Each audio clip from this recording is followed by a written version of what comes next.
Hello friends, welcome back to our channel. तो आज है हमारे इलेक्ट्रिक चार्जेस एंड फील्ड का 8th लेक्चर, जिसके अंदर हम पढ़ने वाले हैं इलेक्ट्रिक डाइपोल के बारे में। हम आज के लेक्चर में सीखेंगे कि डाइपोल को जैसे इलेक्ट्रिक फील्ड किस तरह से फाइंड की जाए। हम उसके एक्सिस पर फाइंड करेंगे, हम उसके परपेंडिकुलर बाइसेक्टर पर फाइंड करेंगे और एक जनरल एंगल थीटा पर फाइंड करेंगे और लास्ट में उसके कुछ क्वेश्चन करेंगे। मुझको पता है कि आपको अभी कुछ समझ नहीं पड़ रहा है, बट जो आज का लेक्चर है वो बहुत ही इंपॉर्टेंट है बोर्ड पॉइंट ऑफ व्यू से। आज के जितने डेरिवेशन कराने वाला हूँ वो डेरिवेशन को अच्छे से नोट करना और उसका एक एक स्टेप ध्यान से देखना, कौन सा वेरिएबल कहाँ पे असाइन कर रहा हूँ। तो इतनी इन्फॉर्मेशन के साथ शुरू करते हैं अपना लेक्चर। हमारा आज का टॉपिक क्या है? Electric dipole. आज का हमारा टॉपिक क्या है? डाइपोल। डाइपोल का मतलब क्या होता है? डाइपोल मीन्स दो पोल्स, ठीक है। डाइपोल का मतलब क्या होता है? दो पोल्स। इसका डेफिनेशन लिख दो यहाँ पर। और डाइपोल इज द सिस्टम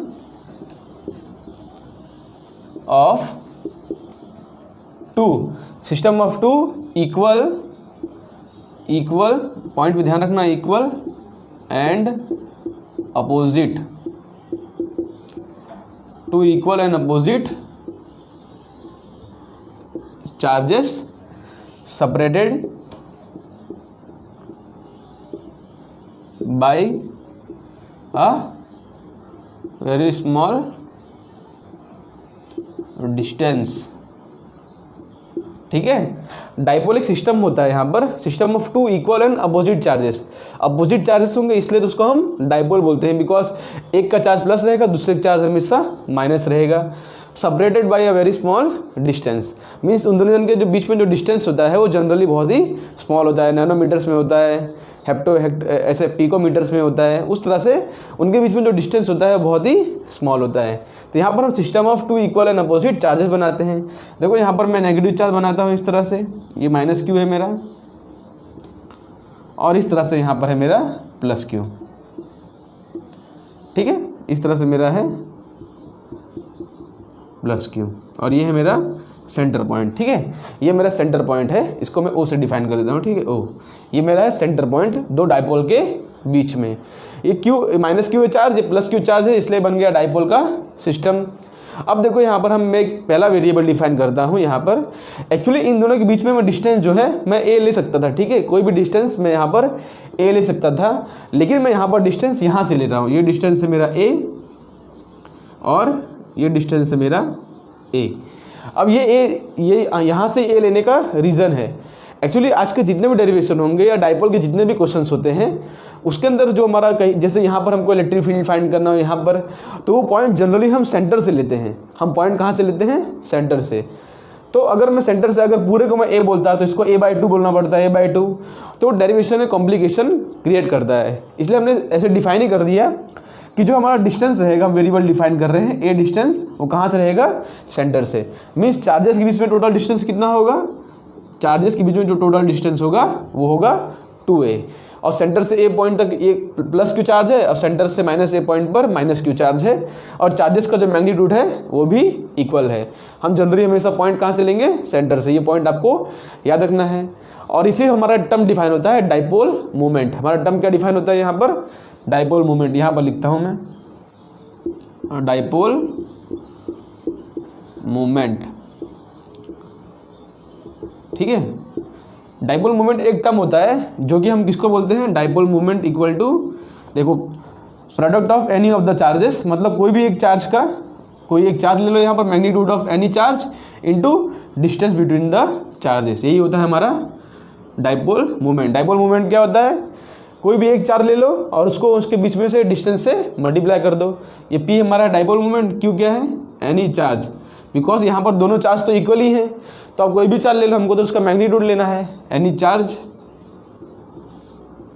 और यहाँ पर 2a क्या है? Distance between the charges. जो 2 है वो डिस्टेंस बिटवीन द चार्जेस है। सेंटर से a डिस्टेंस दूर है और चार्जेस के बीच में डिस्टेंस से 2a। अब P तो मेरा डाइपोल मोमेंट है, ठीक है। डाइपोल मोमेंट क्या होता है? Product of any charges into distance between the charges. ठीक है, एनी चार्ज को ले लो और उनके बीच में डिस्टेंस ले लो, वही होता है मेरा डाइपोल मोमेंट। और यहाँ पर एक पॉइंट और नोट करने वाली बात है, जो डाइपोल मोमेंट होता है वो होता है वेक्टर क्वांटिटी। डाइपोल मोमेंट क्या होता है? वेक्टर क्वांटिटी, ये होता है वेक्टर। यहाँ पर लिख दो dipole moment, dipole moment is vector quantity. अगर वो वेक्टर क्वांटिटी है तो उसका डायरेक्शन भी होगा कुछ ना कुछ। तो अगर वेक्टर क्वांटिटी है तो उसका कुछ ना कुछ डायरेक्शन होगा। तो फिजिक्स के अंदर, एक्चुअली केमिस्ट्री में भी आता है ये कॉन्सेप्ट, लेकिन हम फिजिक्स के अंदर इसका डायरेक्शन कहाँ से कहाँ डिफाइन करते हैं? इस डायरेक्शन इज फ्रॉम, डायरेक्शन लिख दो यहाँ पर, direction is from negative to positive charge. Means dipole moment का जो डायरेक्शन होता है वो कहाँ से कहाँ तक होता है? नेगेटिव से लेके पॉजिटिव तक। फिजिक्स के अंदर नेगेटिव से लेके पॉजिटिव तक इसका डायरेक्शन होता है। ये direction exactly opposite to electric field है। इलेक्ट्रिक फील्ड फाइंड करते थे तो डायरेक्शन पॉजिटिव से लेके नेगेटिव तक जाता था, बट जो डाइपोल मोमेंट है उसका जस्ट अपोजिट है। उसका डायरेक्शन कहाँ से कहाँ तक होता है? नेगेटिव से लेके पॉजिटिव तक। ये बात याद रखना, ठीक है। डाइपोल मोमेंट का डायरेक्शन होता है नेगेटिव से लेके पॉजिटिव तक, और उसका जो मैग्नीट्यूड होता है वो Q/2A, ठीक है। यहाँ पर ए बार वेक्टर लिखा है बिकॉज हम लोग यहाँ पर सेपरेशन लेंगे। ये 2A क्या है? मेरा वेक्टर क्वांटिटी है, ठीक है, इस डायरेक्शन में, क्योंकि पोजीशन वेक्टर लेना पड़ेगा। अगर वेक्टर क्वांटिटी है तो पोजीशन वेक्टर होगा। Q तो स्केलर है और 2A इंटू, तो डाइपोल मोमेंट फॉर्मूला हो गया Q/2A। डायरेक्शन कहाँ से कहाँ तक होता है? नेगेटिव से लेके पॉजिटिव तक। इसका डायमेंशन भी हम साथ साथ लिख लेते हैं। डायमेंशन कैसे होगा? साथ साथ एक डायमेंशन लिख लो यहाँ पर, पहले यूनिट लिख लो। यूनिट क्या होगा यहाँ पर? चार्ज का होता है कूलम, और डिस्टेंस का यूनिट क्या होता है? मीटर। तो कूलम इंटू मीटर इसका हो जाएगा यूनिट। और डायमेंशन भी लिखना चाहो तो कोई बात नहीं, डायमेंशन लिख दो, ठीक है। डायमेंशन किस तरह से लिखोगे? कूलम क्या होता है? Q इक्वल टू होता है IT, बिकॉज ये होता है A, ये होता है T, तो C की जगह हम लिख सकते हैं A इंटू T। बाकी सब तो M तो 0 ही है, L 0 है, ठीक है। और A इंटू T लिखो, और सॉरी L 1 है, ठीक है, बिकॉज यहाँ कूलम मीटर है तो L1 और T1 और A1। इसका डायमेंशन हो गया, देखो A इंटू T हो गया कूलम का, और मीटर का हो गया M, डायमेंशन हो जाएगा इसका ये डायमेंशन तो आप खुद से निकाल सकते हो, लेकिन जस्ट यहाँ पर लिखना था इसलिए मैंने लिख दिया, ठीक है। इतना पॉइंट आप नोट कर लो कि डाइपोल मोमेंट का मैग्नीट्यूड होता है Q/2A, और वो कब हम पॉसिबल होगा? जब system of 2 equal and opposite charges separated by a very small distance. यहाँ पर डिस्टेंस भी जो होना चाहिए वेरी स्मॉल होना चाहिए, ठीक है। जनरली इनके बीच में जो डिस्टेंस होता है बहुत ही स्मॉल होता है, और उसका मैग्नीट्यूड ये होता है डायरेक्शन नेगेटिव टू पॉजिटिव। तो इतने इन्फॉर्मेशन के साथ एक क्वेश्चन आपको यहाँ पर देता हूँ, इतने पॉइंट को आप नोट कर लो। यहाँ पर इतनी इन्फॉर्मेशन के साथ एक क्वेश्चन करते हैं, सिर्फ इसका आपको अंडरस्टैंडिंग हो जाए इसलिए वो क्वेश्चन हम कर रहे हैं।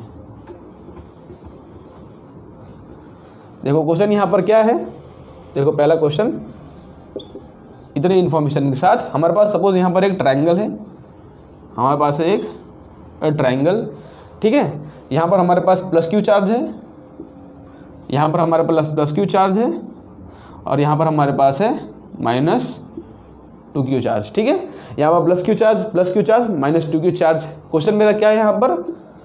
सपोज ये मेरा A पॉइंट है, ये मेरा B पॉइंट है, ये मेरा C पॉइंट है। इक्विलेटरल ट्रायंगल, इसका साइड जो है A है, ठीक है। इक्विलेटरल ट्रायंगल, इसका साइड A है, ध्यान रखना यहाँ पर, ठीक है। यहाँ पर क्वेश्चन है मेरा find net dipole moment of system. Question है मेरा कि find the net dipole moment of the system. But आप मेरे से बोलोगे कि यहाँ पर डाइपोल कहाँ दिख रहा है हमको? यहाँ पर +Q चार्ज है, यहाँ पर +Q है, -2Q है, तो डाइपोल कहाँ दिख रहा है? लेकिन डाइपोल यहाँ पर दिख रहा है। आप ध्यान से देखोगे, अगर ये -2Q चार्ज है, इसको मैं 2 चार्जेस में ब्रेक कर दूँ, -Q और -Q, तो यहाँ पर एक डाइपोल यहाँ पर बन जाएगा और एक डाइपोल यहाँ पर। मेरे कहने का मतलब ये है जो -2Q चार्ज है उसको एक -Q मैं यहाँ पर दे देता हूँ और एक -Q यहाँ पर, इसको मैं इस तरह से लिख ले रहा हूँ। और यहाँ पर +Q चार्ज है और यहाँ पर है +Q चार्ज। तो आप देख सकते हो यहाँ पर कि एक डाइपोल यहाँ पर बन गया +- चार्ज का, same equal and opposite charges का, और एक डाइपोल यहाँ पर बन गया। तो अब दो डाइपोल को जैसे मुझको नेट डाइपोल मोमेंट ढूंढना है, और ये इक्विलेटरल ट्रायंगल, एंगल तो 60 डिग्री होगा ही। देखो यहाँ पर सबसे पहले हम इसको चेक करते हैं, ठीक है। ये वाले चार्ज की वजह से इस सबके बीच में एंगल 60, इसको माइनस माइनस क्यू ब्रेक कर लिया, और इसका साइड जो है ये ए है, इसको मैंने इस तरह से ब्रेक कर लिया। अब मेरे को नेट डाइपोल मोमेंट फाइंड करना है। देखो कौन से दो डाइपोल बने हैं, एक ये डाइपोल बना है और एक ये डाइपोल बना है।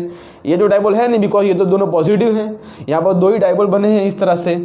तो यहाँ पर देखो पहला डाइपोल है, ये दोनों डाइपोल, इसका डायरेक्शन कहाँ से कहाँ होगा, नेगेटिव से लेके पॉजिटिव डायरेक्शन पता है ना, डायरेक्शन कहाँ से कहाँ होगा, नेगेटिव से पॉजिटिव तक। ये मेरा पहला हो जाएगा डाइपोल, जिसको मैं P1 बोल देता हूँ, P1 या P बोलता हूँ, बिकॉज डिस्टेंस तो इसका भी सेम है और चार्जेस भी सेम है। यहाँ पर भी एक डाइपोल होगा, कहाँ से कहाँ तक, नेगेटिव से लेके पॉजिटिव तक, जिसका होगा P। अब P की वैल्यू क्या है यहाँ पर लिख देता हूँ, P की वैल्यू होगा यहाँ पर Q है, और डिस्टेंस कितना है यहाँ पर, distance between the charges 2a मत लिख देना यहाँ पर, वो तो हमने उसमें डिफाइन किया था, बट यहाँ पर डिस्टेंस बिटवीन द चार्जेस कितना है, डिस्टेंस बिटवीन द चार्जेस है a। तो यहाँ पर डाइपोल मोमेंट क्या होगा, Q इंटू ए, ठीक है। बट हमको नेट डाइपोल मोमेंट फाइंड करना है, यहाँ पर भी Q इंटू ए है, यहाँ पर भी Q इंटू ए है। तो आप वेक्टर सम कर सकते हो, दो वेक्टर्स हैं, दो वेक्टर के बीच में एंगल है 60 डिग्री। तो किस तरह से इसको सॉल्व करोगे आप, a square plus B square plus 2ab cos theta. यहाँ पर नेट आंसर फाइंड कर लो। नेट डाइपोल क्या होगा, P नेट क्या होगा मेरा, P नेट होगा under root of P square plus P square, ये एंगल तो 60 है, प्लस 2P स्क्वायर कॉस 60। तो मेरा इसका आंसर क्या आ जाएगा, कॉस 60 हो जाएगा 1/2, तो मेरा आंसर हो जाएगा यहाँ पर √3 टाइम्स ऑफ P। मेरा आंसर क्या आ रहा है, √3 टाइम्स ऑफ P। तो √3 इंटू Q इंटू ए मेरा आंसर हो जाएगा ये, ठीक है। मेरा नेट डाइपोल मोमेंट क्या आ गया, √3 times Q into A, distance between the charges था a, इसलिए ये सिंपल सा क्वेश्चन था। इस तरह से डाइपोल मोमेंट का मतलब क्वेश्चन अगर नेट डाइपोल मोमेंट पूछा हो तो इस तरह से आप उसको ब्रेक करके कर सकते हो। अब हम डेरिवेशन शुरू करते हैं कि एक्सिस ऑफ द डाइपोल पे इलेक्ट्रिक, अभी तो हमने डाइपोल मोमेंट के बारे में सीखा, अब हम सीखते हैं कि electric field due to a dipole, dipole को जैसे इलेक्ट्रिक फील्ड कितना होता है वही हम सीखना यहाँ पर शुरू करते हैं, ठीक है। इसको यहाँ से रफ करके हम सीखते हैं electric field due to a dipole. तुम्हारा नेक्स्ट टॉपिक हो जाएगा यहाँ पर electric field due to a dipole at distance r from the center of dipole at the axis of the dipole।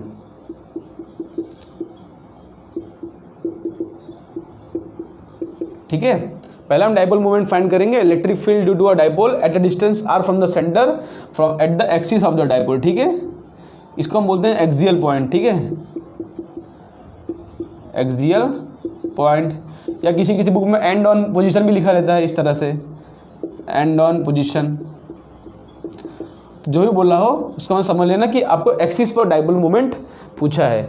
यहाँ पर हमको क्या पूछा है, जैसे हमारे पास दो चार्जेस है, यहाँ पर ये प्लस क्यू चार्ज है, या यहाँ पर मैं माइनस क्यू चार्ज ले लेता हूँ, यहाँ पर माइनस क्यू चार्ज है और यहाँ पर है मेरा plus Q charge.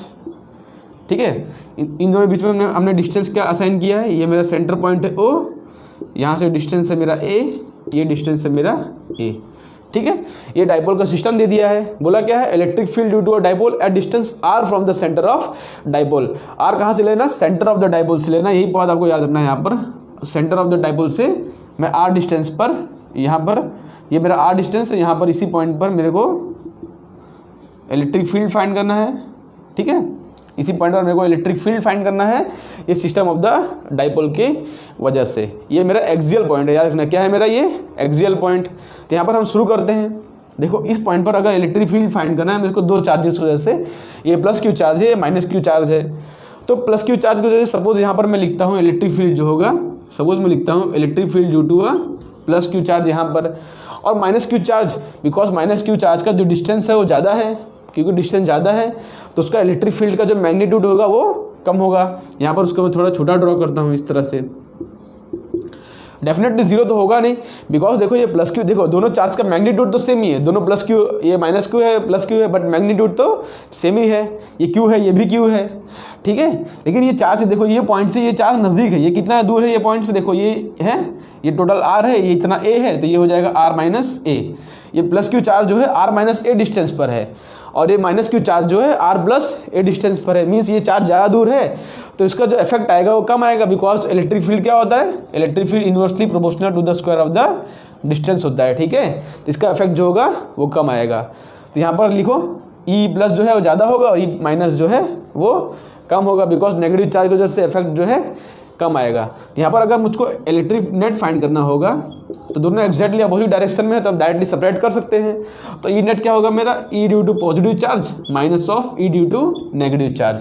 E positive का बड़ा आएगा, ठीक है। देखो इसका मैंने थोड़ा बड़ा ड्रॉ किया है, देखो ये थोड़ा बड़ा है इसके कंपैरिजन में, जीरो तो होगा ही नहीं बिकॉज ये डिस्टेंस जो है इससे नज़दीक है।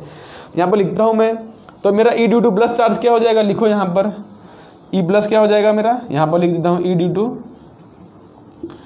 टू प्लस चार्ज हो जाएगा के इंटू चार्ज कितना है क्यू अपॉन डिस्टेंस कितना है दोनों बीच में, प्लस चार्ज का डिस्टेंस कितना आर माइनस ए, यहाँ पर डिस्टेंस है आर माइनस ए का होल स्क्वायर, ठीक है। देखो यहाँ पर मैंने आर जो है कौन सा पॉइंट असाइन किया, सेंटर से पॉइंट तक, और डिस्टेंस बिटवीन द डाइपोल है वो 2a, ठीक है। ये पूरा डिस्टेंस जो है वो 2a, ठीक है।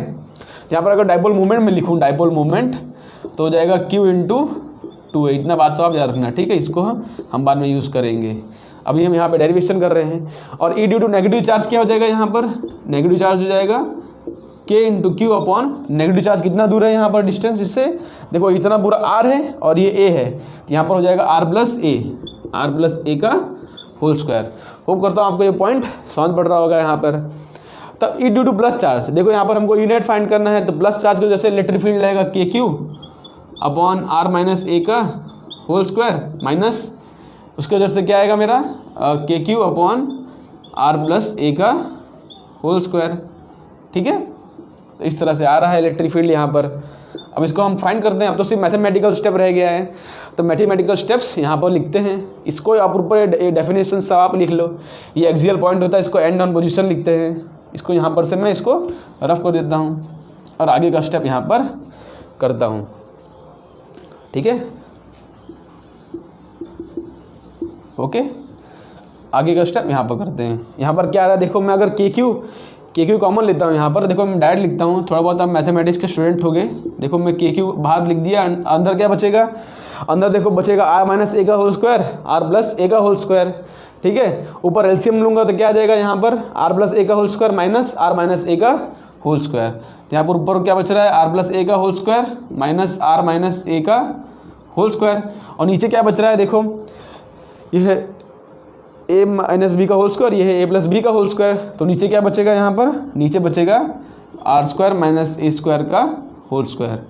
होप करता हूँ इतना पॉइंट आपको समझ पड़ा होगा यहाँ पर, ठीक है। तो हमारा नेक्स्ट स्टेप क्या हो जाएगा इसके बाद, नेक्स्ट स्टेप क्या हो जाएगा इसके बाद, यहाँ पर सिर्फ मैं के क्यू लिखा, उसको ब्रैकेट ओपन करो, यहाँ पर क्या होगा ए प्लस बी का होल स्क्वायर क्या होता है R square plus A square plus 2 RA, और यहाँ पर होगा R square plus A square minus 2 RA। But minus की वजह से देखो क्या होगा, हम पर देखो यहाँ पर होगा R square plus A square minus 2 RA, और यहाँ पर होगा R square plus A square minus 2 RA। तो आर स्क्वायर और ए स्क्वायर जो है कैंसिल हो जाएगा, बचेगा सिर्फ 2 RA और 2 RA। तो यहाँ पर ऊपर हो जाएगा 4 इंटू आर इंटू ए। 100% सही कर रहा हूँ, अब इसको ओपन करके आप देख सकते हो। और नीचे क्या बचा है मेरा, नीचे बचा है मेरा R square minus A square का होल स्क्वायर। यहाँ पर खुद देख लो, यहाँ पर आर स्क्वायर और ए स्क्वायर कैंसिल हो जाएगा, सिर्फ 2 RA और 2 RA बचेगा। तो मेरा आंसर यहाँ पर ये आ रहा है, ठीक है। अब देखो यहाँ पर हमने अब इसको किस तरह से लिखता हूँ, वो देखो मेरे को एक्चुअली जो आंसर है ई नेट का मेरे को डाइपोल मूवमेंट के टर्म में लिखना है। तो मैं आपको डाइपोल मूवमेंट वाला कुछ टर्म यहाँ पर सेट करता हूँ। देखो करता क्या हूँ मैं, यहाँ पर के लिखा मैंने और यहाँ पर लिख दिया q इंटू 2a। मैंने एक 2 यहाँ से निकाल लिया, देखो q लिख दिया और एक 2 यहाँ से निकाल के a लिख दिया, और बचेगा यहाँ पर क्या बचेगा, यहाँ पर ये r बचेगा, ठीक। ओके, मेरा डाइपोल मोमेंट का दिशा तो बचेगा मेरा यहाँ पर r, और यहाँ पर नीचे क्या बचा है मेरा R square minus A square का होल स्क्वायर। देख सकते हो मैंने क्या किया, देखो वही लिखा है, देखो 2 × 2 हो जाएगा 4, और यहाँ पे R है और A है और Q है, ठीक है। उसी को मैंने सिर्फ अलग अलग करके मैंने डाइपोल मोमेंट के टर्म में इसको लिखना चाहा। तो Q × 2A की जगह पर मैं P लिख सकता हूँ, ठीक है। यहाँ पर आगे का स्टेप करता हूँ मैं, आगे का स्टेप कहाँ पर करूँ, ठीक है, यहाँ पर ही करता हूँ। तो Q × 2A की जगह P लिख सकता हूँ। तो मेरा क्या आ रहा है यहाँ पर 2kPr upon R² minus A² का होल स्क्वायर। मेरा क्या आ रहा है 2kPr, देखो 2 इसकी जगह मैं P लिख दिया, तो इसकी जगह P लिख दिया, और 2kPr upon R² minus A² का होल स्क्वायर, इस तरह से आ रहा है। और आगे मैं यहाँ पर लिखता हूँ उसको, आगे का स्टेप मैं यहाँ पर लिखता हूँ, ठीक। आगे का स्टेप यहाँ पर लिखता हूँ। मेरा ई नेट क्या आ रहा है, ई नेट आ रहा है 2kPr upon R² minus A² का होल स्क्वायर, ठीक है। ये मेरा यहाँ पर का आंसर हो जाएगा, ठीक है। बट आपको ये आंसर याद रखना नहीं है, ठीक है, बिकॉज ये आंसर बहुत कॉम्प्लिकेटेड दिख रहा है। हमने क्या बोला है यहाँ पर, देखो हमने बोला है कि यहाँ पर 2 डाइपोल रखे होते हैं, +q माइनस q और +q, माइनस q और +q, यहाँ पर 2 डाइपोल रखे होते हैं। उनके बीच में जो डिस्टेंस होता है बहुत ही स्मॉल होता है। मैंने आपको स्टार्टिंग में बताया कि separated by a very small distance. तो यहाँ पर हम लोग जो यहाँ पर R पॉइंट लिया था, हमने यहाँ पर ये सेंटर से R पॉइंट लिया था, तो वो R पॉइंट इसके जो पॉइंट है यहाँ पर 2A, उसके कंपेरिजन में बहुत ही बड़ा होता है, ठीक है। ये R जो डिस्टेंस होता है बहुत ही ज़्यादा होता है, बिकॉज ये पॉइंट बहुत ही छोटा है। तो यहाँ पर लिखता हूँ मैं as R is very very very very greater than A। A क्या है, इनके बीच में डिस्टेंस R क्या है, जहाँ पर हम इलेक्ट्रिक फील्ड फाइंड कर रहे हैं। R हमेशा A से बहुत बड़ा होता है। देयरफॉर यहाँ पर क्या लिख सकता हूँ मैं, देखो, तो देयरफॉर मैं लिख सकता हूँ A इज़ टेंडिंग टू 0। यहाँ पर A² का टर्म है वो भी 0 हो जाएगा, ठीक है। बिकॉज अगर देखो अगर A जो है, अगर सपोज वो 10⁻⁸ है, तो A² करूँगा तो और भी छोटा हो जाएगा, वो 10⁻16 हो जाएगा, वो तो और भी छोटा हो गया। इसलिए जो है A² भी यहाँ पर 0 हो जाएगा। यहाँ पर देखो आगे क्या लिख सकता हूँ मैं, ये कंडीशन लगा के लिख सकता हूँ 2kPr, A² मेरा 0 हो गया, तो नीचे वो बचेगा R⁴। नीचे क्या बचा R⁴, यहाँ पर से एक R कैंसिल हो जाएगा, तो नीचे बचेगा R, नीचे क्या बचा R, ठीक है। यहाँ पर एक R और एक R कैंसिल हो गया, तो नीचे क्या बचा मेरा R। तो मेरा डेफिनेशन क्या आ रहा है, मेरा ई नेट क्या आ रहा है, ई नेट आ रहा है 2kP अपॉन R³। R क्या है, R is the distance from the centre. यहाँ पर एक डायग्राम अच्छे से एक बार देख लो, बिकॉज डायग्राम के ऊपर एक्सप्लेनेशन है। यहाँ पर देखो -q चार्ज है और यहाँ पर है +q चार्ज। यहाँ पर इनके बीच में जो डिस्टेंस सेंटर से ये डिस्टेंस है A।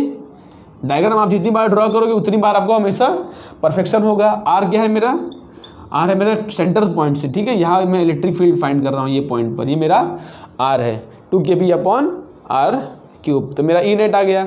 अब देखो ई नेट का डायरेक्शन क्या होगा, ई नेट का डायरेक्शन क्या होगा, आप देखो, बिकॉज यहाँ पर ये पॉजिटिव चार्ज है, उसकी वजह से ई नेट इस तरफ आ रहा है, नेगेटिव चार्ज की वजह से इस तरफ आ रहा है, बट पॉजिटिव का इफेक्ट ज़्यादा है, इसलिए जो ई नेट का डायरेक्शन आ रहा है वो in the direction of the dipole आ रहा है। डाइपोल का डायरेक्शन क्या होगा, देखो ये मेरा डाइपोल मूवमेंट का डायरेक्शन है, नेगेटिव से पॉजिटिव, ये मेरा क्या आ रहा है डाइपोल मूवमेंट का डायरेक्शन। और ई नेट का डायरेक्शन क्या आ रहा है, देखो ई नेट जो है, जो नेट मैंने इलेक्ट्रिक फील्ड फाइंड किया, इसका direction is parallel to the direction of dipole. देखो ई नेट का डायरेक्शन कहाँ से कहाँ तक आ रहा है, देखो पॉजिटिव का इफेक्ट ज़्यादा था, इसलिए हमारा जो ई नेट का इफेक्ट आ रहा है इस तरफ आ रहा है, वो मेरा ई नेट का डायरेक्शन है। बिकॉज जो नेगेटिव है उस, देखो यहाँ पर ये पॉजिटिव था, ये नेगेटिव था, तो पॉजिटिव का इफेक्ट ज़्यादा होगा, तो मैं ई नेट कहाँ पर रहेगा, इस डायरेक्शन में, और डाइपोल मूवमेंट का डायरेक्शन भी इसी डायरेक्शन में है। तो मेरा जो ई नेट का डायरेक्शन है वो in the direction of the dipole है, इसलिए यहाँ पर मैंने इसको पॉजिटिव लिखा है, ठीक है। इक्वेटोरियल पॉइंट में नेगेटिव आता है, मीन्स उसके अपोजिट आता है, बट इसमें इन the direction of the dipole आता है। तो यहाँ पर आपको क्या नोट करना है कि electric field at the axial point या end on position, axial point पर इलेक्ट्रिक फील्ड का मैग्नीट्यूड आता है 2kP अपॉन R³। R क्या है, distance between the from the centre of the charge to the point जहाँ पे इलेक्ट्रिक फील्ड फाइंड करना है, और उसका डायरेक्शन जो है इन the direction of the dipole आता है। इतना पॉइंट नोट कर लो। हम चलते हैं अपने नेक्स्ट टॉपिक पर, जिसपे हम इक्वेटोरियल पोजीशन में देखेंगे, परपेंडिकुलर बाइसेक्टर। डाइपोल दिए हैं, उनके एग्जैक्टली परपेंडिकुलर बाइसेक्टर पर इलेक्ट्रिक फील्ड क्या आता है वही हम देखते हैं, तो इसको नोट कर। तो यहाँ पर अपना नेक्स्ट टॉपिक करते हैं electric field due to a dipole on the perpendicular bisector at the distance r from the centre of the dipole. तो यहाँ पर फिर से मैं डाइपोल का सिस्टम ड्रॉ कर लेता हूँ। देखो यहाँ पर मेरे पास एक -q चार्ज है और इस तरह से मेरे पास यहाँ पर +q चार्ज है, ठीक है। इतना वेरिएबल तो मेरा फिक्स रहेगा कि मेरा सेंटर पॉइंट है, ये मेरा डिस्टेंस a है और ये भी मेरा डिस्टेंस यहाँ पर से a है, ये तो सब में फिक्स है। और यहाँ पर हमको फाइंड करना है electric field on the perpendicular bisector. Perpendicular bisector ये होता है, परपेंडिकुलर बाइसेक्टर एग्जैक्टली बाइसेक्ट कर रहा है बीच में से। अच्छा, परपेंडिकुलर बाइसेक्टर जो होता है ना, उसको हम इक्वेटोरियल पॉइंट भी बोलते हैं, ठीक है। एनसीईआरटी में इसको इक्वेटोरियल पॉइंट, मतलब बहुत बुक में इक्वेटोरियल पॉइंट भी लिखा रहता है, ठीक है। इक्वेटोरियल पॉइंट, परपेंडिकुलर बाइसेक्टर को हम इक्वेटोरियल पॉइंट भी बोलते हैं, ठीक है। किसी किसी बुक में वो भी लिखा रहता है। ये मेरा perpendicular bisector at the distance r from the centre of the dipole. ये मेरा डिस्टेंस कितना है, r। देखो हमने पिछली बार एक्सियल पॉइंट पर ढूंढा था तो वो भी सेंटर से r डिस्टेंस दूर था, और इस बार भी हम लोग ढूंढ रहे हैं at the equatorial point, means at the perpendicular bisector eight distance r from the centre. इसलिए मैंने a और a ब्रेक किया था, क्योंकि हर पॉइंट जहाँ भी लेंगे हम सेंटर से ही लेने वाले हैं, इसलिए a और a ब्रेक कर देंगे तो a/2 वो वाला टर्म नहीं आएगा, ठीक है। हमको यहाँ से इस पॉइंट पर हमको समझ लो इलेक्ट्रिक फील्ड फाइंड करना है। यहाँ पर इलेक्ट्रिक फील्ड दो चार्जेस से होंगे, एक +q चार्ज है, एक -q चार्ज है। यहाँ पर मैं कुछ इस तरह से ड्रॉ करता हूँ, देखो। और इस एंगल जो है, ये एंगल इसको मैं थीटा बोलता हूँ, ठीक है। ये एंगल मैंने इसको थीटा बोल दिया है। तो यहाँ पर देखो इस पॉइंट पर ये मेरा इक्वेटोरियल पॉइंट है। ये +q चार्ज और -q चार्ज दोनों की वजह से यहाँ पर इलेक्ट्रिक फील्ड होगी। यहाँ पर सपोज इक्वेटोरियल पॉइंट है, इस तो -q चार्ज की वजह से यहाँ पर इलेक्ट्रिक फील्ड किस डायरेक्शन में होगी, -q के चार्ज की वजह से इलेक्ट्रिक फील्ड होगा इस डायरेक्शन में। ये मेरा electric field due to minus charge है, electric field due to minus charge, और +q वजह से वो रिपेल करेगा इस डायरेक्शन में। तो ये मेरा इलेक्ट्रिक फील्ड होगा ड्यू टू प्लस चार्ज, ठीक है। ये मेरा इलेक्ट्रिक फील्ड होगा ड्यू टू प्लस चार्ज। यहाँ पर देखो मैं इस तरह से लाइन ड्रॉ करता हूँ बीच में, ठीक है।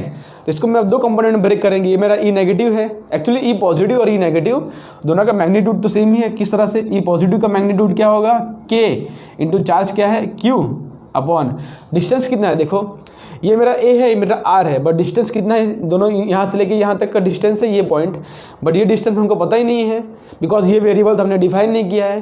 तो ये R और A है, तो ये हमारा जो आंसर हो जाएगा, सपोज ये मेरा हो जाएगा पाइथागोरस थ्योरम से हो जाएगा r² प्लस a², ठीक है। उसी हिसाब से ये भी मेरा r² प्लस a² हो जाएगा। तो E due two plus charge क्या हो जाएगा, KQ upon √ of r² plus a² का होल स्क्वायर करोगे तो इक्वल टू क्या आ जाएगा, KQ upon r² plus a²। वो सेम E नेगेटिव का भी यही आएगा, ये भी सेम E नेगेटिव का भी यही आएगा, बिकॉज डिस्टेंस उसका भी r² प्लस a² हो जाएगा, ये भी डिस्टेंस r² प्लस a² होगा। तो मेरा E positive equal to E negative equal to जो मेरा E आ रहा है वो आ रहा है KQ upon r² plus a²। ये दोनों का जो है वो इक्वल ही है। ये मेरा E पॉजिटिव है, ये मेरा E नेगेटिव है, दोनों का जो इलेक्ट्रिक फील्ड है वो E आ रहा है, ठीक है। इसको मैं यहाँ पर E लिखता हूँ, ओके, यहाँ पर E। अब देखो जो E है वो दो कंपोनेंट में ब्रेक होगा। किस तरह से, देखो यहाँ पर इसको ड्रॉ करता हूँ मैं, इस तरह से ड्रॉ करता हूँ मैं इसको, देखो यहाँ पर, जिससे आपको क्लियर दिख सके। ये मेरा E है, ये मेरा E है, ठीक है। अगर ये एंगल थीटा है तो आप देखो ये 90 होगा, ये 90 माइनस थीटा होगा। किस तरह से दिखाओ आपको, देखो देखो अगर ये एंगल थीटा है तो ये 90 होगा, ये 90 माइनस थीटा, तो ये भी मेरा 90 माइनस थीटा होगा। तो ये एंगल जो हो जाएगा मेरा हो जाएगा थीटा। नहीं समझ पड़ा आपको, फिर से दिखाता हूँ। देखो ये थीटा है, ये 90 है, ये मेरा कितना हो जाएगा 90 माइनस थीटा, कितना हो जाएगा ये 90 माइनस थीटा। अगर ये 90 माइनस थीटा है तो ये भी 90 माइनस थीटा होगा, बिकॉज अपोजिट एंगल है। और ये 90 माइनस थीटा है तो ये एंगल क्या हो जाएगा मेरा थीटा। इतने मैथमेटिक्स स्टूडेंट्स हो, आपको इतना तो आ ही रहा होगा कि ये एंगल मेरा हो गया थीटा। किस तरह से हुआ वो तो आप समझ गए यहाँ पर। अब इसको हम दो कंपोनेंट में ब्रेक करते हैं, ठीक है। इसका दो कंपोनेंट होगा, इसका एक कंपोनेंट क्या कहाँ पर होगा, इस डायरेक्शन में होगा E cos थीटा, और इसका एक कंपोनेंट होगा इस डायरेक्शन में होगा E sin थीटा। उसी हिसाब से इसका भी दो कंपोनेंट होगा, एक अलोंग द एंगल, ये थीटा होगा तो ये भी थीटा होगा, बिकॉज दोनों के इलेक्ट्रिक फील्ड सेम ही है। तो ये थीटा होगा तो ये भी थीटा होगा, ठीक है। तो इसका भी दो कंपोनेंट होगा, यहाँ पर एक ई कॉस थीटा और यहाँ पर हो जाएगा इसका परपेंडिकुलर में ई साइन थीटा। देख रहे हो, तो आप साफ साफ देख सकते हो यहाँ पर जो ई साइन थीटा वाला टर्म है वो कैंसिल हो जाएगा, ई साइन थीटा वाला टर्म कैंसिल हो जाएगा बिकॉज ई का मैग्नीट्यूड जो है वो तो सेम ही है, बट जो ई कॉस थीटा वाला टर्म है वो ऐड हो जाएगा। ठीक है, ई कॉस थीटा वाला टर्म है जो इसका यहाँ पर ब्रेक हो रहा है दो, वो तो ऐड हो जाएगा। तो यहाँ पर मेरा ई नेट क्या होगा, ई नेट लिखो यहाँ पर, ई नेट क्या होगा मेरा, ई नेट हो जाएगा 2 times of E cos theta, E cos theta plus E cos theta हो जाएगा 2 इंटू ई कॉस थीटा, ये हो जाएगा मेरा ई नेट। ई नेट क्या हो जाएगा 2 into E into cos theta. बस इसी को हमको लिखना है यहाँ पर। तो किस तरह से लिखूंगा मैं, देखो ई नेट यहाँ पर इसको इस तरह से साइड में हटा देता हूँ। तो ई नेट क्या होगा मेरा 2 टाइम्स ऑफ ई, क्या है मेरा ई है मेरा K Q upon R square plus A square. तो K Q upon R square plus A square. और कॉस थीटा मेरा क्या है, देखो ये ट्रायंगल देखो, इस ट्रायंगल देखो, चलो इसको ए बी सी बोल देता हूँ। सपोज ये पॉइंट ए है, ये बी है और ये सी है। तो in triangle A B C cos theta क्या हो जाएगा मेरा, कॉस थीटा देखो, कॉस थीटा हो जाएगा adjacent upon hypotenuse, equal to हो जाएगा A upon under root of R square plus A square. ये हो गया मेरा कॉस थीटा। तो वही कॉस थीटा जगह पर यहाँ पर पुट कर दो, हो जाएगा A upon under root of R square plus A square, under root of R square plus A square. तो यहाँ पर देखो किस तरह से, देखो यहाँ पर जो डाइपोल मोमेंट होता है, डाइपोल मोमेंट वो तो होता है क्यू इंटू 2a। मेरे को पता है कि डाइपोल मोमेंट जो होता है वो क्यू इंटू 2 है। तो फिर से यहाँ पर देखो क्यू इंटू 2a है, उसकी जगह पर मैं p लिख देता हूँ। तो क्या हो जाएगा ऊपर, ई नेट का आंसर क्या आएगा, ई नेट का आंसर आएगा 2 इंटू के इंटू, सो 2 नहीं आएगा यहाँ पर बिकॉज 2 इंटू क्यू इंटू ए, इसकी जगह पर मैं लिख दिया हूँ p। ठीक है, तो k इंटू पी अपॉन नीचे क्या है, देखो ये 1 है, ये 1/2 है, तो नीचे हो जाएगा R square plus A square raise to 3/2। यहाँ पर मेरा ई नेट क्या आ रहा है, K into P upon R square plus A square raise to 3/2। But इसको भी आपको याद नहीं रखना है, फिर से वही कंडीशन आ जाएगा कि जो ए है वो बहुत ही स्मॉल होता है आर के कंपेरिजन में। यहाँ पर फिर से लिखो, जो R is very very greater than A, R जो होता है बहुत ही बड़ा होता है, या उल्टा लिख दो ए बहुत ही स्मॉल होता है, इस तरह भी लिख दो आप, आर बहुत ही बड़ा ए से, देयरफॉर यहाँ पर लिख दो ए स्क्वायर इज इक्वल टू 0। यहाँ पर ए स्क्वायर इक्वल टू 0 पुट करोगे तो मेरा आंसर क्या आ जाएगा, यहाँ पर मेरा आंसर आ जाएगा के पी अपॉन ये स्क्वायर तो question R square is to 3/2, square square cancel, बचेगा आर क्यूब। मेरा ई नेट का आंसर क्या आ रहा है इस केस में, ई नेट का आंसर क्या आ रहा है, K P upon R cube.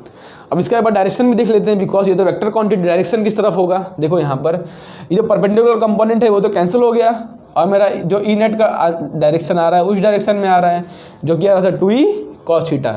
देखो मेरा इस बार देखो डाइपोल मोमेंट यहाँ पर है, डाइपोल मोमेंट का डायरेक्शन किस तरफ है, ये रहा, देखो डाइपोल मोमेंट का डायरेक्शन ये रहा, नेगेटिव से लेके पॉजिटिव तक, ये मेरा डाइपोल मोमेंट।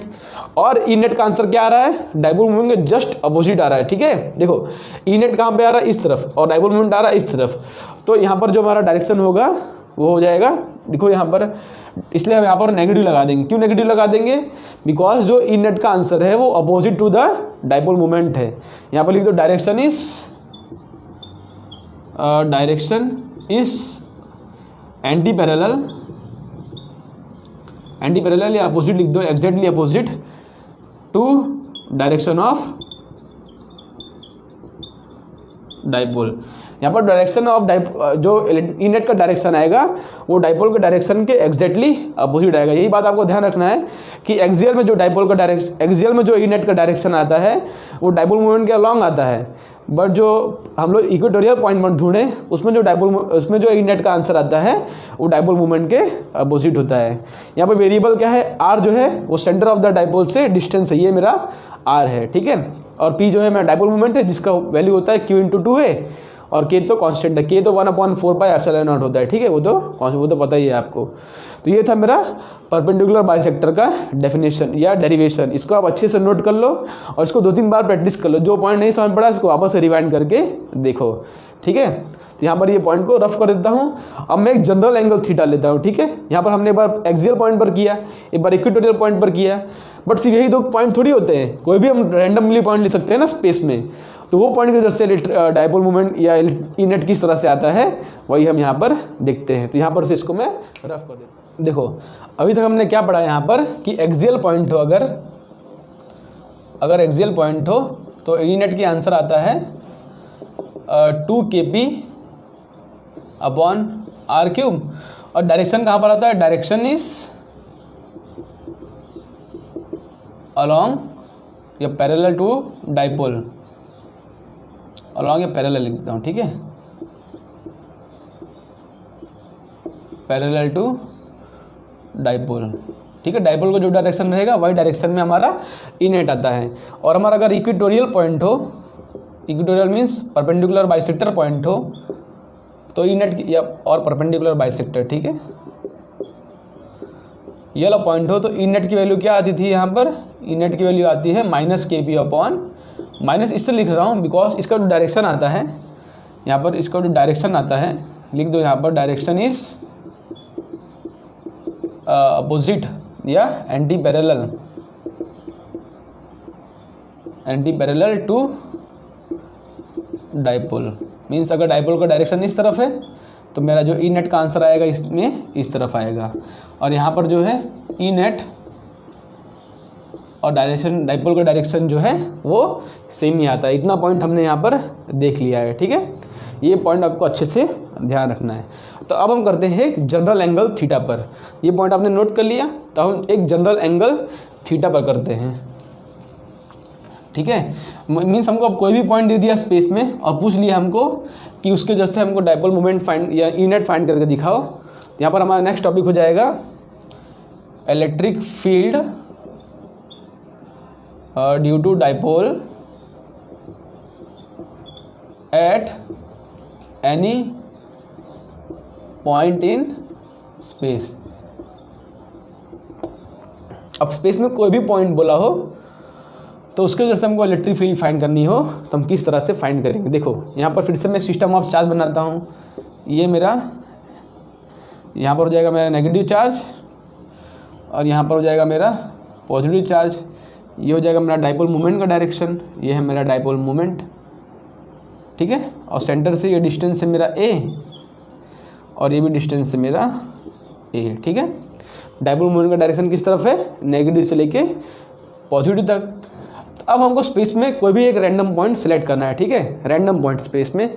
जैसे इसको किसी ने पूछ लिया कि यहाँ पर ये पॉइंट पर डाइपोल मोमेंट कितना होगा, किसी ने मुझसे पूछ लिया, चलो इसको थोड़ा नज़दीक बनाता हूँ बिकॉज स्पेस कम है, चलो ठीक है कोई बात नहीं।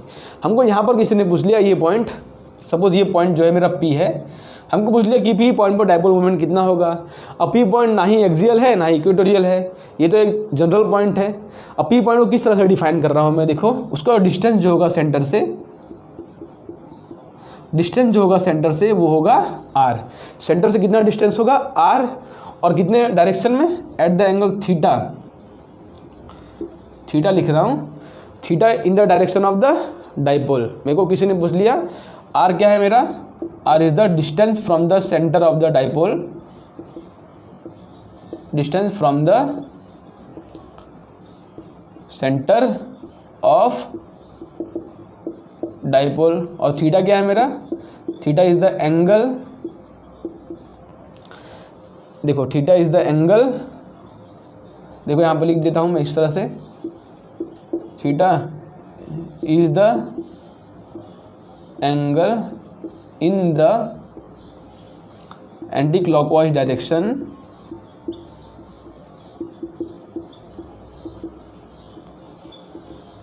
From the direction of dipole. ये पॉइंट याद रखना है, ठीक है, कि डाइपोल के डायरेक्शन के अलोंग, डायरेक्शन ऑफ डाइपोल। पहले तो इतना पॉइंट आप डाइजेस्ट करो कि यहाँ पर जो r है वो कौन सा एक रैंडम पॉइंट है, कहाँ से, सेंटर, डाइपोल का सेंटर है, उससे हम लोग हमेशा ले रहे हैं पॉइंट। तो जो r है वो सेंटर से पॉइंट है r डिस्टेंस, ठीक है। और थीटा जो है is the angle in the anti clockwise direction from the direction of the dipole. Means हमसे अगर किसी ने सिस्टम ऑफ चार्ज बदल दिया, जैसे हमने किसी ने इस तरह से दे दिया +q और -q, यहाँ पर डाइपोल का डायरेक्शन क्या होगा, डाइपोल का डायरेक्शन होगा नेगेटिव से पॉजिटिव, मीन्स ये हो जाएगा मेरा डाइपोल का डायरेक्शन। तो यहाँ पर अगर किसी ने मुझको इस तरह से r पॉइंट दिया है, पी पॉइंट बोला है और यहाँ पर ये एंगल थीटा दिया है, तो क्या आप ये एंगल थीटा लोगे? ये एंगल थीटा आप नहीं लोगे, हमको डायरेक्शन कहाँ से लेना होता है? From the direction of the dipole. तो मेरा ये एंगल हो जाएगा, मेरा जो फाइंड करना होगा थीटा जो होगा मेरा, वो ये एंगल होगा मेरा थीटा। जैसे किसी ने यहाँ पर अगर 60 देकर रखा होता तो हम थीटा कौन कितना लेते हैं? हम थीटा लेते हैं 120 डिग्री, इसके 180 माइनस करके लेते हैं इस तरफ, ठीक है। यहाँ पर एग्जामिनेशन इस तरह से कंफ्यूज कर सकता है आपको कि यहाँ पर से दे दिया डायरेक्शन इस तरह से डिफाइन कर दिया, यहाँ पर 60 डिग्री दे दिया, तो आप कंफ्यूज हो जाओगे। इसलिए वो पॉइंट आप ध्यान से रखना, ठीक है, इंपॉर्टेंट पॉइंट है। थीटा कहाँ से है? Theta is the angle in the anti clockwise direction from the direction of the dipole, ठीक है।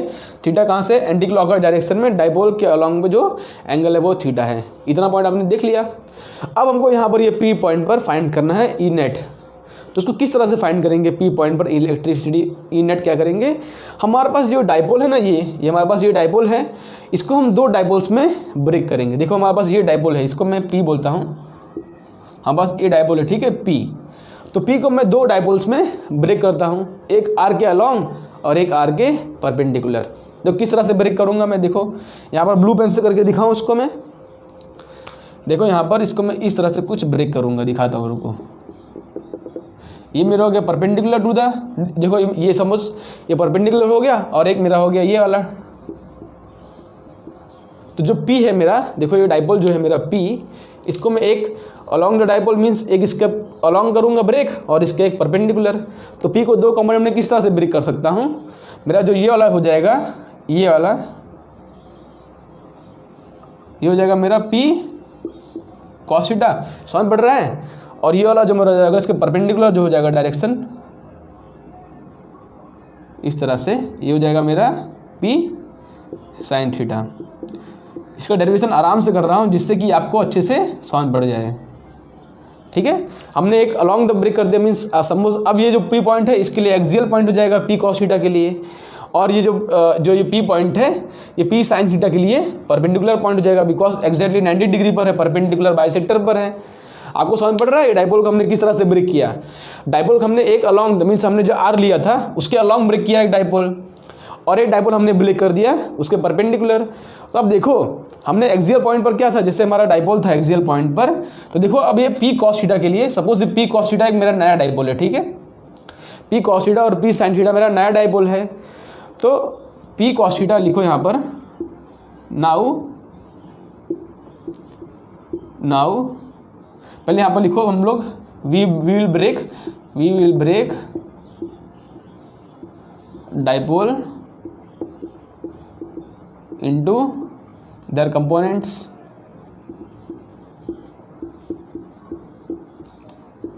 along and perpendicular to the point R। ये R पॉइंट्स के एक अलॉन्ग और एक उसके परपेंडिकुलर हमने ब्रेक किया। तो यहाँ पर लिख दो नाउ P cos थीटा, ये पॉइंट लिखते जाओ, will become axial point.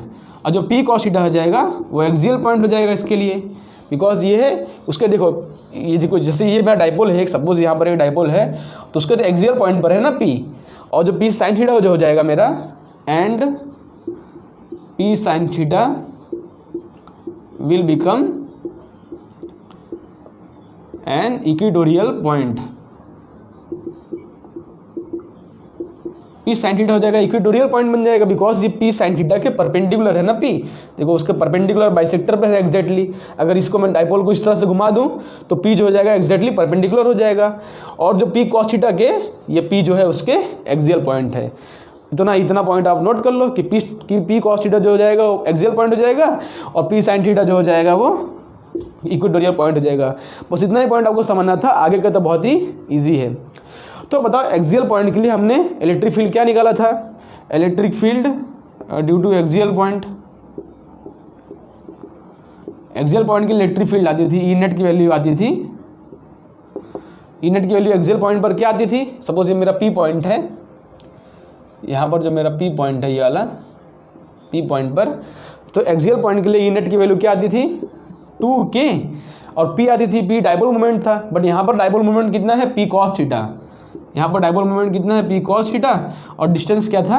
R cube. ठीक है। एक्सियल पॉइंट के लिए मेरा आ गया ई नेट, मीन्स अभी पी, बिकॉज यहाँ पर जो पी है वो पी कॉस थीटा हो गया है, तो यहाँ पर पी की जगह पी कॉस थीटा लिखूंगा और बाकी फॉर्मूला तो सेम ही रहा।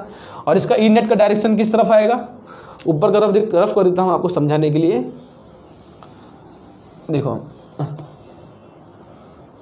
ऊपर को मैंने रफ कर दिया है इस तरह से, तो यहाँ पर ई नेट क्या आएगा, अलॉन्ग द डाइपोल आएगा। देखो यहाँ पर डाइपोल का डायरेक्शन इस तरफ है, तो जो मेरा ई नेट का डायरेक्शन आएगा मीन्स एक्सियल पॉइंट के जैसे जो ई नेट आएगा, सपोज इसको एक्सियल लिखता हूँ मैं,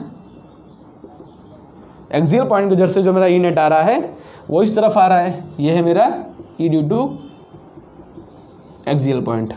अब देखो ये है मेरा इक्वेटोरियल पॉइंट, ये क्या है मेरा इक्वेटोरियल पॉइंट है, तो यहाँ पर लिख दो E due to equatorial point कितना आएगा, E due to equatorial point हो जाएगा मेरा, यहाँ पर लिख दो E due to equatorial point हो जाएगा K P upon R cube, minus भी लिख सकते हो आप, के पी अपॉन आर क्यूब। और इसका जो डायरेक्शन हो जाएगा किस तरफ आएगा, direction will be opposite from the direction of dipole. देखो यहाँ पर डाइपोल का डायरेक्शन क्या है, इस तरफ, तो इसके जस्ट अपोजिट यहाँ पर डाइपोल का डायरेक्शन इस तरफ हो जाएगा, ये मेरा हो जाएगा ई इक्वेटोरियल। यहाँ पर अच्छे से लिख देता हूँ इसको, ये समझ पड़ा आपको कि देखो डाइपोल का डायरेक्शन इस तरफ है पी साइन थीटा का, तो जो इक्वेटोरियल पॉइंट हो जाएगा जस्ट उसके अपोजिट डायरेक्शन आएगा। मैंने बताया था ना कि इक्वेटोरियल पॉइंट पर डाइपोल का डायरेक्शन जो आता है वो उसके अपोजिट आता है। यहाँ पर ई ड्यू टू इक्वेटोरियल पॉइंट क्या आ गया मेरा, ये आ गया, ठीक। अब देखो यहाँ पर ये एक्सियल पॉइंट है, ये इक्वेटोरियल पॉइंट है। अब हमको आर पॉइंट पर अगर ई नेट फाइंड करना है तो एक्सियल और इक्वेटोरियल को हम लोग क्या करेंगे, अंडर रूट कर लेंगे इस तरह से। इसको आप नोट कर लिए होगे, मैं होप करता हूँ, नहीं तो बैक जाके इसको नोट कर लो।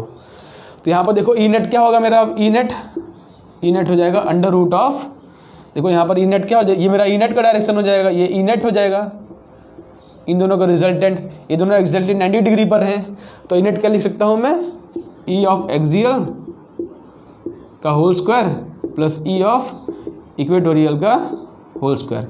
ई नेट को मैं इस तरह से लिख सकता हूँ, एक्सियल का होल स्क्वायर प्लस इक्वेटोरियल का होल स्क्वायर। अब एक्सियल की वैल्यू क्या आई है, 2 K P cos theta upon R cube, यहाँ पर लिखता हूँ मैं, देखो 2 K P cos theta upon R cube का होल स्क्वायर। और इक्वेटोरियल क्या आ रहा है, इक्वेटोरियल आया यहाँ पर, ओके पी साइन थीटा आएगा यहाँ पर, ये पॉइंट याद नहीं है, ठीक है, साइन थीटा, बिकॉज यहाँ पर परपेंडिकुलर डायरेक्शन में डाइपोल था वो पी साइन थीटा था, ठीक है, यहाँ पर मिस्टेक होगी लिखने में। तो उसका क्या आ रहा है, K P sine theta upon R cube, और यहाँ पर हो जाएगा उसका स्क्वायर। तो देखो K P cos theta upon R cube जो है वो कॉमन निकल रहा है स्क्वायर में, तो बाहर आ जाएगा K P upon R cube, इतना तो बाहर कॉमन निकल गया।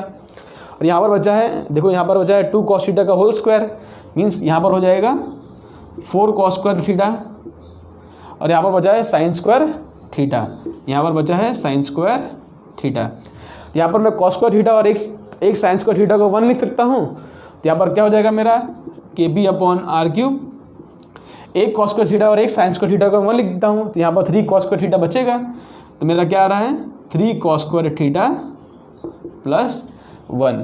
तो मेरा ई नेट की वैल्यू क्या आ रही है यहाँ पर,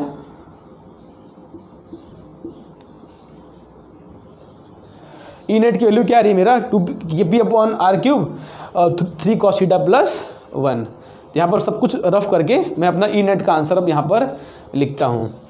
देखो ये सब आपने नोट कर लिया है कि एक्सियल पॉइंट के लिए क्या आएगा 2 K B cos theta upon R cube, यहाँ पर लिखता हूँ, ठीक है। आगे का मैं आपको आगे समझाता हूँ। मैं मेरा ई नेट क्या आ गया यहाँ पर, देखो ई नेट आ गया मेरा K P upon R cube 1 plus 3 cos square theta. Theta क्या है यहाँ पर, angle in the anti clockwise direction from the direction of the dipole initial, ठीक है। इनिशियली द डाइपोल था, सपोज ये एक्स एक्सिस था, तो थीटा क्या यहाँ पर है, इन द थीटा जो है angle in the anti clockwise direction from the initial direction of the dipole. और आर क्या है, distance from the centre of the dipole to the point जहाँ हमको इलेक्ट्रिक नेट फाइंड करना है, ठीक है। पी तो है डाइपोल मूवमेंट, वो तो पता चल जाएगा आपको। तो ये मेरा ई नेट आंसर है। अब ये तो आर तो एक जनरल पॉइंट था, मीन्स आर जो है हर कंडीशन को सेटिस्फाई करेगा। तो आप देखो यहाँ पर अगर एक्सियल पॉइंट होता जो आर है मेरा, अगर एक्सियल पॉइंट पर होता तो थीटा की वैल्यू मेरी कितनी होती 0। यहाँ पर देखो if theta equal to 0 put करूँगा मैं, थीटा इक्वल टू 0 पुट करूँगा तो मेरा R will become axial point. तो एक्सियल पॉइंट के लिए डेफिनेशन थीटा इक्वल टू 0 डाल दो वहाँ पर, तो कॉस 0 क्या हो जाएगा 1, तो 1 + 3 4 बचेगा। यहाँ पर मेरा ई नेट क्या आ रहा है, देखो फिर से ई नेट आ जाएगा 2 kb/r³, सिंपल। और यहाँ पर अगर theta equal to 90 degree put करो, अगर देखो यहाँ पर थीटा का 90 डिग्री हो जाए एग्जैक्टली, तो ये इसका परपेंडिकुलर बाइसेक्टर हो जाएगा। तो यहाँ पर हो जाएगा तो यहाँ पर लिखता हूँ मैं, तो आर विल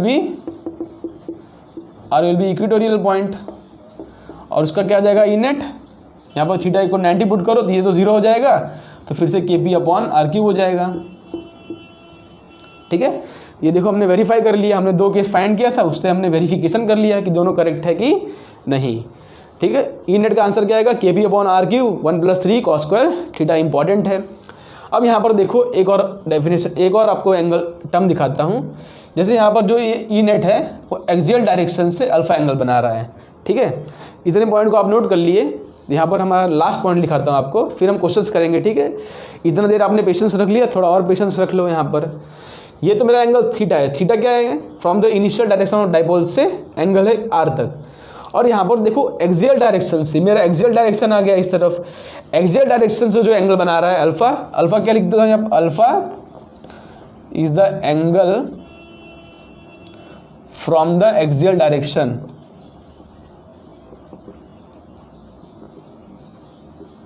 ठीक है, अल्फा कितना बना रहा है, angle from the axial direction. Alpha find करना होगा तो क्या करूंगा मैं, देखो इक्वेटोरियल आ रहा है, इसको मैं शिफ्ट करके यहाँ पर लिख सकता हूँ। ठीक है, इक्वेटोरियल को शिफ्ट करके यहाँ पर लिखूंगा तो मेरा क्या हो जाएगा, tan अल्फा डिफाइन करूँ तो tan अल्फा हो जाएगा E equatorial upon E axial, because देखो ये मेरा इक्वेटोरियल हो जाएगा और ये मेरा एक्सियल है, अपोजिट अपॉन एडजेसेंट होता है ना tan अल्फा, तो tan अल्फा हो जाएगा ई इक्वेटोरियल।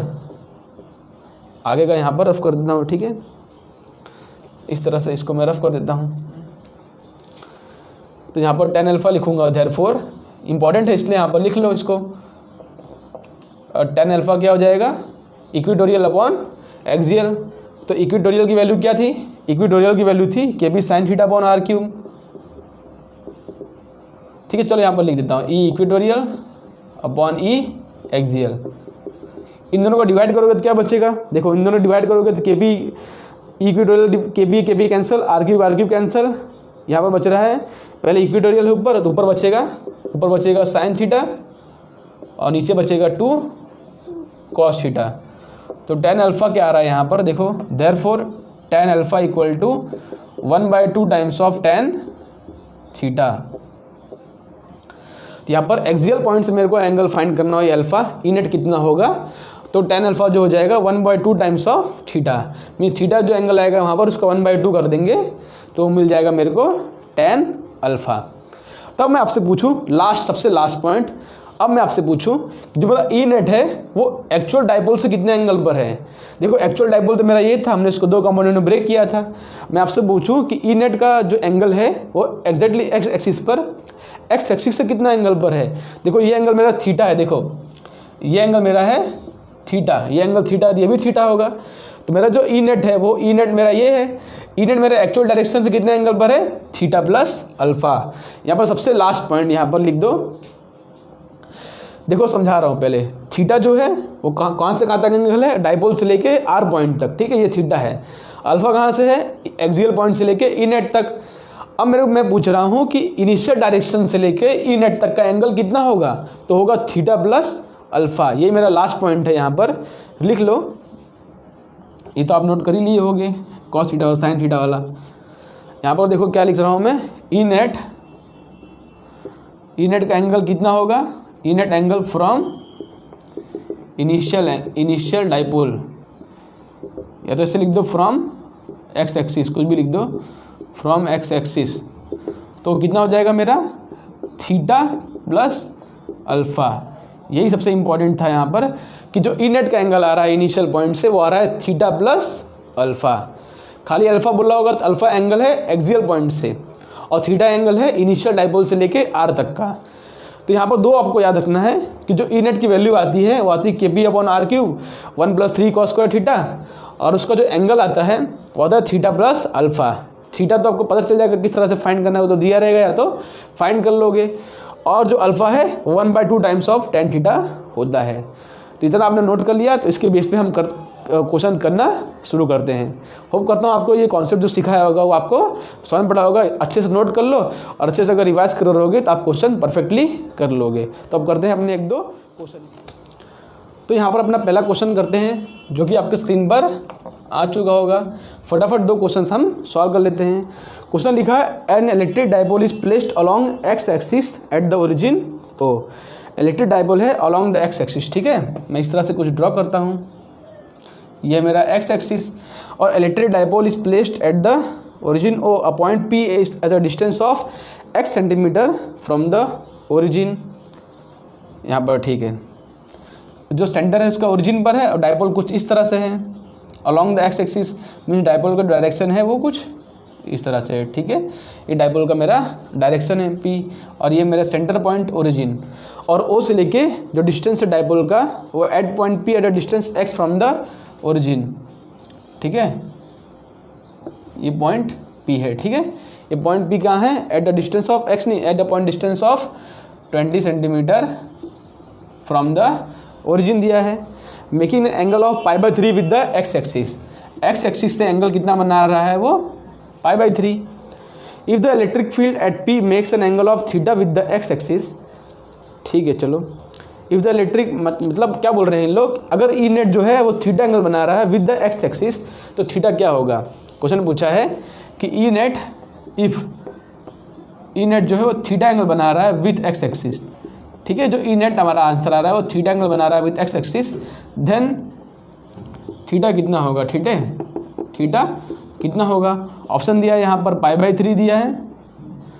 दूसरा ऑप्शन क्या दिया है यहाँ पर? सेकंड ऑप्शन दिया है यहाँ पर π/3 प्लस tan इनवर्स ऑफ √3/2, और तीसरा ऑप्शन यहाँ पर दिया है 2π/3, और चौथा ऑप्शन यहाँ पर दिया है tan इनवर्स ऑफ √3/2।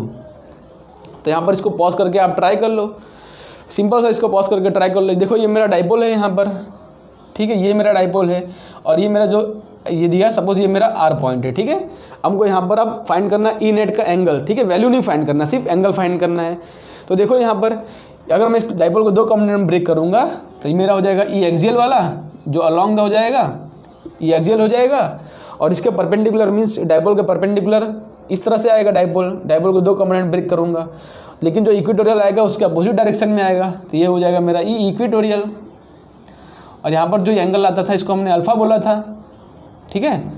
तो यहाँ पर अगर मैं tan अल्फ़ा फाइंड करूँ तो tan अल्फ़ा क्या हो जाएगा? यहाँ पर tan अल्फ़ा हो जाएगा 1/2 times of tan theta. tan theta क्या है? π/3, तो tan अल्फ़ा क्या हो जाएगा यहाँ पर? tan π/3 कितना होता है? tan 60 होता है √3/2। तो अल्फ़ा क्या आ रहा है यहाँ पर? tan inverse of √3/2। बट देखो हमको क्वेश्चन में पूछा क्या है? क्वेश्चन को पूछा है if theta is the angle with the x axis. E net का एंगल है, x एक्सिस थीटा बना रहा है, मीन्स ये है मेरा ई नेट। जो देखो ये सपोज मेरा π/3 है, तो क्या बोल रहे हैं? जो ई नेट है वो x एक्सिस जो एंगल बना रहा है, ये पूरा जो है x एक्सिस से एंगल बना रहा है वो थीटा है। तो थीटा कितना होगा? यहाँ पर थीटा लिख देता हूँ, थीटा इक्वल टू π/3 होगा और प्लस अल्फ़ा। तो π/3 प्लस अल्फ़ा कितना है मेरा? tan inverse of √3/2। बिकॉज हमको ई नेट का एंगल पूछा है, तो ई नेट का एंगल क्या होगा? Theta plus alpha. देखो π/3 प्लस अल्फ़ा, अल्फ़ा कितना है मेरा? tan inverse of √3/2। तो मेरा यहाँ पर आंसर क्या हो जाएगा? π/3 plus tan inverse of √3/2। Hope करता हूँ आपको क्वेश्चन समझ पड़ा होगा, ठीक है। तो इसी के बेस पे हम अपना करते हैं अब लास्ट क्वेश्चन, जो कि आज का कॉन्सेप्चुअल अंडरस्टैंडिंग के लिए काफ़ी रहेगा। तो इसको यहाँ से मैं, तो यहाँ पर देखो जो लास्ट क्वेश्चन है वो आपके स्क्रीन पर आ चुका है। यहाँ पर हमको कुछ इस तरह से यहाँ पर एक डायपोल दिया है, ठीक है। मीन्स सपोज डायपोल का डायरेक्शन इस तरफ है, मीन्स नेगेटिव यहाँ पर होगा, पॉजिटिव यहाँ पर होगा। वो डायपोल जो है एक्स एक्सिस से इस तरफ जो है 45 डिग्री एंगल बना रहा है। ये कोऑर्डिनेट सिस्टम इस तरह से दिया है, find electric field at the point P। ये मेरा पॉइंट P है, और यहाँ पर हमको फाइंड करना है इलेक्ट्रिक फील्ड। ठीक है, ये हमारे ऑप्शन दिए हैं। आप इसको एक बार पॉज करके ट्राई कर लो। अगर आपने क्वेश्चन कर दिया तो मैं मान जाऊँगी आपने जो लेक्चर में आज जो समझा है वो सफल है। ठीक है, तो electric field at the point P ढूंढ लो। तो सबसे पहली बात हमारा जो ई नेट होगा, देखो यहाँ पर ई नेट डाइपोल को जो पहले मैं दो कंपोनेंट में ब्रेक करता हूँ। एक किस तरह से डाइपोल को दो कंपोनेंट में किस तरह से ब्रेक कर सकता हूँ, एक तो इसको ब्लैक पेन से करता हूँ जिससे आपको समझ पड़ेगा। ठीक है, पेन अलग ले लेता हूँ। देखो ये मेरा डाइपोल है, ये मेरा सेंटर पॉइंट O है सपोज। तो डाइपोल को दो कंपोनेंट में किस तरह ब्रेक करूँगा, एक, ठीक है, ये मेरा हो जाएगा P cos थीटा, मीन्स एक इसके परपेंडिकुलर और एक इसके अलॉन्ग। इसका डाइपोल को दूसरा कंपोनेंट कहाँ पर ब्रेक होगा, इस तरह से। ये हो जाएगा मेरा P sin थीटा। हमने डाइपोल को दो कंपोनेंट में ब्रेक कर लिया। ये हो गया मेरा P cos थीटा, ये हो गया मेरा P sin थीटा। और यहाँ पर देखो ई नेट, यहाँ पर होगा मेरा ई नेट, और ये जो हो जाएगा मेरा इसके लिए क्या हो जाएगा, परपेंडिकुलर पॉइंट हो जाएगा। ये P cos थीटा मेरा इसके लिए क्या हो जाएगा, परपेंडिकुलर पॉइंट। तो यहाँ पर इसका जो ई नेट आएगा किस तरफ आएगा, देखो यहाँ पर इस तरफ जा रहा है, तो इक्वेटोरियल पॉइंट के लिए उसका ई नेट आता है उसके अपोजिट डायरेक्शन में। ये मेरा ई ड्यू टू परपेंडिकुलर हो गया, ये P cos थीटा वाले के लिए। और P sin थीटा जो है उसके अलॉन्ग है, और डिस्टेंस कितना है सेंटर से, डिस्टेंस है मेरा सेंटर से y। अब इसके अलॉन्ग ही आएगा ई नेट। ई नेट क्या आता है, उसके just along, because dipole movement का डायरेक्शन इस तरफ है। तो जो एक्सियल पॉइंट होता है उसका डायरेक्शन डाइपोल मूवमेंट के अलॉन्ग आता है, तो मेरा ई ड्यू टू एक्सियल हो गया। तो मेरा ई नेट क्या आएगा, मेरा ई नेट आएगा यहाँ पर इस तरह से। ठीक है, तो आप डेफिनेटली देख सकते हो कि अगर मैं सेंटर पर ढूंढूं, ये पॉइंट पर, तो ई नेट देखो किस तरफ जा रहा है, वो थर्ड क्वाड्रेंट में जा रहा है। थर्ड क्वाड्रेंट में जा रहा है कि नहीं, ई नेट मेरा कहाँ पर आ रहा है, इन द थर्ड क्वाड्रेंट। यहाँ पर मैं किस तरह से लिख सकता हूँ, मैं ई नेट इक्वल टू किस तरह से लिख सकता हूँ मैं, देखो यहाँ पर P cos थीटा है और P sin थीटा है। थीटा तो हमको यहाँ पर दिया है 45, तो sin 45 कितना हो जाएगा, √2। यहाँ पर cos 45 कितना हो जाएगा, √2। ठीक है, यहाँ पर देखो sin 45 कितना हो जाएगा, √2, और cos 45 कितना हो जाएगा, √2। यहाँ पर इसके लिए मैं क्या लिख सकता हूँ, देखो इसके लिए मैं लिख सकता हूँ, देखो इसका डायरेक्शन किस तरफ आ रहा है, परपेंडिकुलर आएगा, इन द अपोजिट डायरेक्शन आ रहा है, मीन्स माइनस आई कैप डायरेक्शन में। तो इसके लिए क्या लिख सकता हूँ मैं, KP अपॉन √2y। क्यों मैंने यहाँ पर √2y क्यूब लिखा, एक्चुअली इसका इनेट का फॉर्मूला क्या होता है, KP upon r³ 1 + 3r² theta. But यहाँ पर P की जगह पर है P/√2, मैंने P की जगह पर P/√2 लिखा, और परपेंडिकुलर के डायरेक्शन आ रहा है, वो आ रहा है माइनस आई कैप डायरेक्शन में। ठीक है, इतना आप समझ गए। प्लस देखो मेरा एक्सियल पॉइंट क्या है मेरा, आप देखो ये मेरा एक्सियल पॉइंट का भी क्या है मेरा, KP upon √2y³, because P की जगह आ गया P/√2। अब इसका डायरेक्शन कहाँ पर आ रहा है, इसका डायरेक्शन आएगा in the minus j cap. But axial direction के लिए क्या होता है, 2KP अपॉन y³ होता है। ठीक है, यहाँ पर 2 आएगा और यहाँ पर डायरेक्शन आएगा माइनस j कैप। इतना हम देखा। एक्सियल पॉइंट के लिए क्या होता है, 2KP होता है ना, और इक्वेटोरियल पॉइंट के लिए होता है KP। तो यहाँ पर क्या कर रहा हूँ मैं, KP अपॉन √2y³ कॉमन निकाल ले रहा हूँ, तो मेरा आंसर क्या आ जाएगा यहाँ पर, माइनस आई कैप माइनस 2j कैप। अगर आपको क्वेश्चन समझ पड़ा है तो वेल एंड गुड, नहीं समझ पड़ा तो फिर से एक बार इसको रिवाइंड करके देखो। यहाँ पर देखो ये मेरा जो ये हो जाएगा मेरा इक्वेटोरियल पॉइंट, बिकॉज ये पॉइंट के लिए देखो एग्जैक्टली 90 डिग्री एंगल पर है, और ये वाला हो जाएगा मेरा एक्सियल पॉइंट क्योंकि इसके अलॉन्ग है।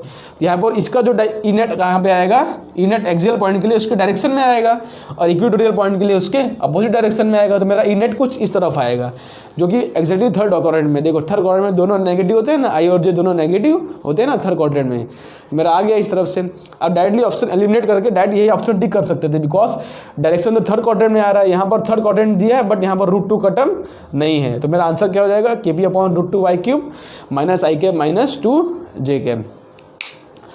तो आज के लेक्चर के लिए बस इतना ही। हमने डाइपोल के बारे में और डाइपोल मूवमेंट के बारे में, एक्सियल पॉइंट, इक्वेटोरियल पॉइंट किस तरह से निकाला जाए, और जनरल एंगल थीटा पर भी किस तरह से इलेक्ट्रिक फील्ड निकाला जाए, वो हमने सब कुछ देख लिया। हमारा जो आने वाला लेक्चर होगा उसके अंदर हम टॉर्क के बारे में सीखेंगे कि टॉर्क किस तरह से होता है डाइपोल मूवमेंट की वजह से, वो हम देखेंगे इलेक्ट्रिक फील्ड के अंदर। तो आज के लेक्चर के लिए बस इतना ही। इसके बेस पर आप अच्छे अच्छे क्वेश्चन सॉल्व करो अच्छे अच्छे बुक में से, और प्रैक्टिस करके आओ, और नेक्स्ट लेक्चर देखने से पहले ये सारा लेक्चर कंप्लीट करके आना। तो इसी के साथ ख़त्म करते हैं अपना लेक्चर। तब तक आप पढ़ाई करते रहो, मिलते हैं आपको नेक्स्ट लेक्चर में। तब तक के लिए बाय बाय।